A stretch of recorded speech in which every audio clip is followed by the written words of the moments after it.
Gente, começando o ano com um tema muito interessante, modelo UFMS, passe, tá? Pensando nessas provas elaboradas pela FAPEC, nesse último agora, dezembro de 2023. Então o tema foi filtro nas redes sociais, 2 pontos. Regulamentar o uso ou conscientizar as pessoas sobre os perigos que eles podem gerar. Obviamente que este tema tem uma pergunta ali, se você deve regulamentar ou conscientizar. Aí eu preciso fazer o posicionamento? Precisa desse posicionamento já de cara na sua tese. Você precisa fazer esse posicionamento. Mas não esqueça que o seu tema é filtro nas redes sociais. Beleza, e o que a gente usaria? Você poderia abrir o seu texto, a sua introdução, pensando lá, vou citar 3 repertórios possíveis. Colocar os 2 primeiros, pensando em Renascimento, século XVI, lembra Da Vinci, Michelangelo, lembra daquele ideal de beleza, da estética, lembra até da questão anatômica super detalhada. Então a importância do belo e o realce ali da imagem.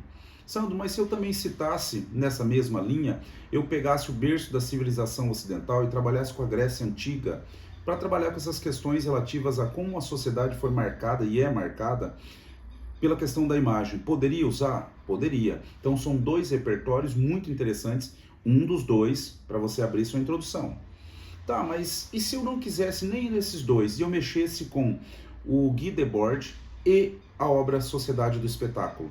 Seria muito interessante, muito apropriado, porque o Debord fala e discute essa questão de como as nossas relações sociais são mediadas pela imagem. Então parece muito pertinente e parece até fácil você abrir a introdução usando essa obra do Debord, beleza?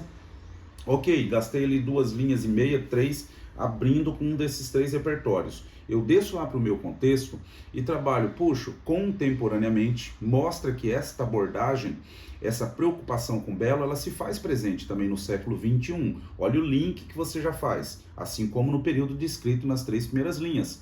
É lógico, aí você mostra a influência das mídias sociais no século XXI e essa preocupação muito grande com a imagem e, portanto, com os filtros, tá? Tese. Tese aí a gente tem 2 possibilidades. Primeiro, Sandro, posso responder na tese já a pergunta do título, do tema, tá? Posso colocar lá que o meu posicionamento vai ser em relação à necessidade de conscientização sobre o uso dos filtros? É super pertinente, é uma boa ideia. Mas, Sandro, eu também posso marcar lá na minha tese que eu vou discutir muito a importância ou a relevância dos filtros ou das redes sociais e dos filtros, isso no meu D1, e no D2 mostrar os impactos disso junto ao público, também seria uma tese muito boa. Então você tem 2 possibilidades ali que se alinham muito bem a esse texto, fechou? Tá? A introdução sua está montadinha e aí você vai lá e desce para o seu D1.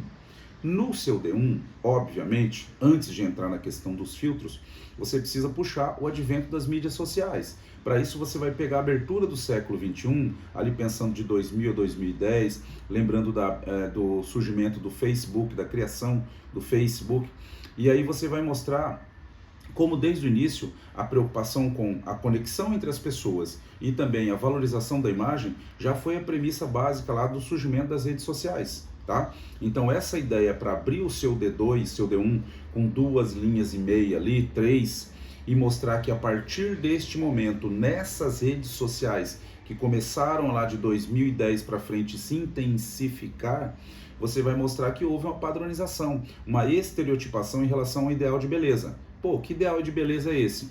Eurocêntrico, americanizado, e aí você marca no seu D1 que construiu-se um ideal de beleza, instituiu-se um ideal de beleza, uma padronização e, obviamente, uma obrigação, obrigou-se o cidadão a seguir, a adotar esse padrão de beleza. Daí, olha o tema, senão a gente foge, tangencia, daí o uso dos filtros. Ué, o que tem a ver os filtros? Os filtros são uma tentativa da população se alinhar a essa questão da imagem, se alinhar a esse padrão esteticamente imposto, beleza? Então, quer dizer, nós temos um contexto em que os filtros surgem para poder dar conta de uma necessidade instituída socialmente, beleza? Fechou o D1, desce lá para o seu D2. No seu D2, obviamente, você vai mostrar os impactos disso tudo, os transtornos advindos disso, Sandro, vou falar de transtornos, vou falar de impacto, vou falar das questões emocionais, dos danos psicológicos. Beleza. Principalmente sobre os nativos digitais, essa galera que já nasceu imersa nas redes sociais e de como elas são muito fortemente influenciadas por essa necessidade dos filtros. Sandro, já usei muito filtro, dessas máscaras digitais. E como essas máscaras digitais são um recurso, uma ferramenta, olha aí os sinônimos, para substituir filtro. E como isso tudo demonstra o quê? Voltando para o tema, a necessidade de uma orientação em relação ao uso correto ou adequado, ou o cuidado com o impacto que esses filtros podem ter, os perigos que eles podem gerar. Ué, que perigos? Esses transtornos que você elencou lá no início do seu D1. A depressão, a ansiedade, então essa série de transtornos emocionais advindos dessa necessidade do uso dos filtros. E aí, portanto, aquilo que você marcou na sua tese, a imprescindibilidade da orientação sobre o uso correto ou o alerta sobre os perigos e os danos dos filtros. Fechou? Então, fechou bem o D2. Para finalizar, conclusão. Eu estou mexendo com PAS, eu estou mexendo com a FMS, eu não estou mexendo com o Enem. Então, eu mexo com conclusão. O que eu faço, Sandro? Retomo o tema, esse perigo do uso dessas máscaras digitais, o impacto disso na esfera social, e aí eu mostro lá o meu resuminho. Na sequência eu resumo o meu D1, mostrando o surgimento, o advento dessas mídias, e resumo o D2, o impacto disso tudo na esfera social. Aí você tem um texto muito bom para a abertura desse ano, beleza? É isso aí, bom trabalho.